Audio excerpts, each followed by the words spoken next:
That news was brought to you by ACS Manufacturing Corporation, ISO certified world-class quality.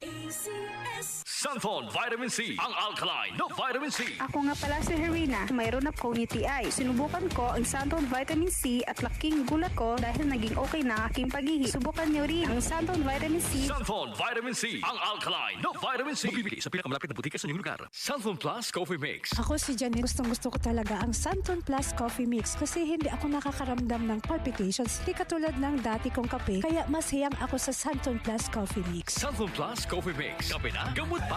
Mabibili sa mga butika. Mula sa #1 Smart Dishwashing Paste. Ang galing-galing mo! Smart Dishwashing Paste ko!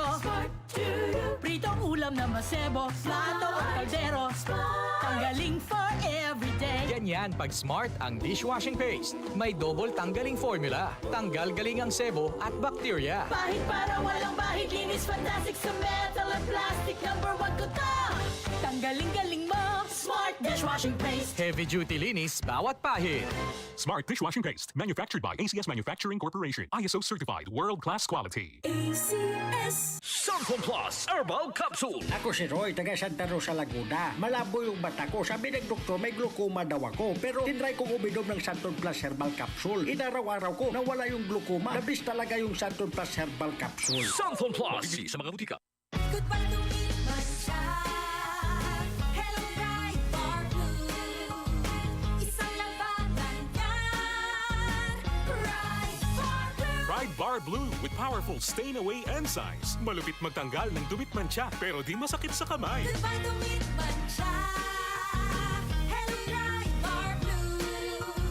Isang labanan yan. As tested ang cotton and polycotton. Sa mancha, malupit. Sa kamay mo, mabait. Pride Bar Blue, manufactured by ACS Manufacturing Corporation. ISO certified, world-class quality. Pagbasa sa ikasampung kabanata ng Aklat ni Juan, ang talinhaga tungkol sa pastol, talata 1-42. Pakatandaan ninyo, ang pumapasok sa kulungan ng mga tupa nang hindi sa pinto nagdaraan kundi umaakyat sa di dapat pagdaanan ay magnanakaw at tulisan. Ang tunay na pastol ay sa pintuan nagdaraan. Pinapapasok siya ng gwardya at pinapakinggan ng mga tupa ang kanyang tinig. Tinatawag niya ang kanyang mga tupa sa kani-kanilang pangalan at inilalabas sa kulungan. Kapag nailabas na, siya'y nangunguna sa kanila at sumusunod naman ang mga ito sapagkat kilala nila ang kanyang tinig. Hindi siya sumusunod sa iba kundi patakbong lumalayo sapagkat hindi nila kilala ang tinig ng iba. Sinabi ni Jesus, ang talinhagang ito, ngunit hindi nila nauunawaan ang ibig niyang sabihin. Kaya't muling sinabi ni Jesus, pakatandaan nyo, ako nga ang pintuang dinaraanan ng mga tupa. Ang mga nauna sa akin ay mga magnanakaw at mga tulisan, ngunit hindi sila pinapakinggan ng mga tupa. Ako ang pintuan. Ang sinumang pumapasok sa pamamagitan ko ay maliligtas. Papasok siya't lalabas at makakatagpo ng pastulan.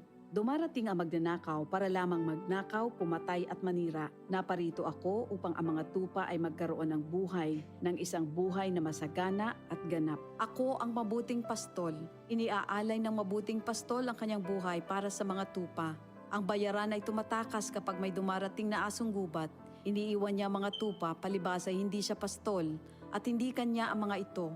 Kaya't sinusunggaban ng asong gubat ang mga ito at binubulabog. Tumatakas siya, palibasa ay bayaran lamang at walang malasakit sa mga tupa.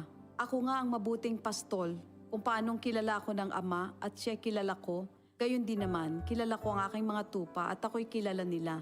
At iniaalay ko ang aking buhay para sa aking mga tupa. Mayroon akong iba pang mga tupa na wala pa sa kulungang ito. Kinakailangan sila'y ipasok ko rin at papakinggan naman nila ang aking tinig. Sa gayon magiging isa na lamang ang kawan at isa ang pastol. Dahil dito'y minamahal ako ng Ama sapagkat iniaalay ko ang aking buhay upang ito'y kunin kong muli. Walang makakakuha ng aking buhay kusa ko itong ibinibigay.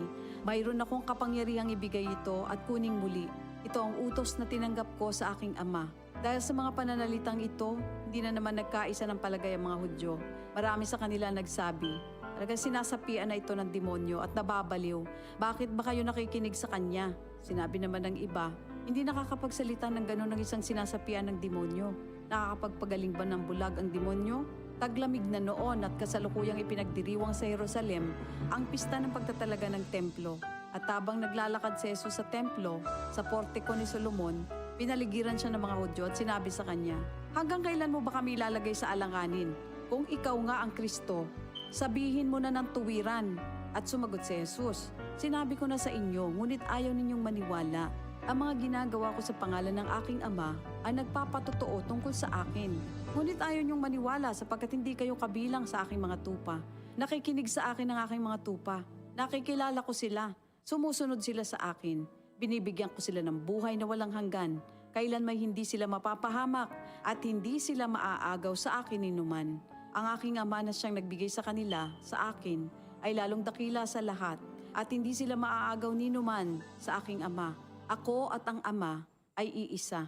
Ang mga pinuno ng mga Hudyo muling dumampot ng bato upang batuhin siya. Kaya't sinabi sa kanila ni Jesus, "Marami akong mabubuting gawang ipinakita sa inyo mula sa Ama. Alin ba sa mga ito ang dahilan at ako'y inyong gustong batuhin?" Sumagot ang mga pinuno ng mga Hudyo, "Hindi dahil sa mabubuting gawa kaya ka namin babatuhin, kundi dahil sa paglapastangan mo sa Diyos, sapagkat nagpapanggap kang Diyos, bagamat tao ka lamang." Tumugon si Jesus, "Di ba nasusulat sa inyong kautusan? Sinabi ko, mga Diyos kayo. Mga Diyos ang tawag ng kautusan sa mga pinagkatiwalaan ng salita ng Diyos, at hindi maaaring ipawalang bisa ang sinasabi ng kasulatan. Ako'y pinili at isinugo ng Ama. Paano ninyo ngayon masasabing nilalapastangan ko ang Diyos dahil sa sinasabi kong ako ang anak ng Diyos? Kung hindi ko ginagawa ang mga pinapagawa ng aking Ama, huwag niyo akong paniwalaan. Ngunit kung ang ginagawa ko ay ang mga ito, paniwalaan ninyo ang aking mga gawa kung ayaw ninyong maniwala sa akin. Sa gayon matitiyak ninyong nasa akin ang Ama at ako'y nasa Kanya." Kaya tinangka naman nilang dakpin si Jesus, ngunit siya'y nakaalis. Muling pumunta si Jesus sa ibayo ng Jordan sa pook na dating pinagbautismohan ni Juan. Habang naroroon siya'y maraming lumalapit sa kanya. Sinasabi nila, si Juan ay walang ginawang himala, ngunit totoo ang lahat ng sinabi niya tungkol sa taong ito.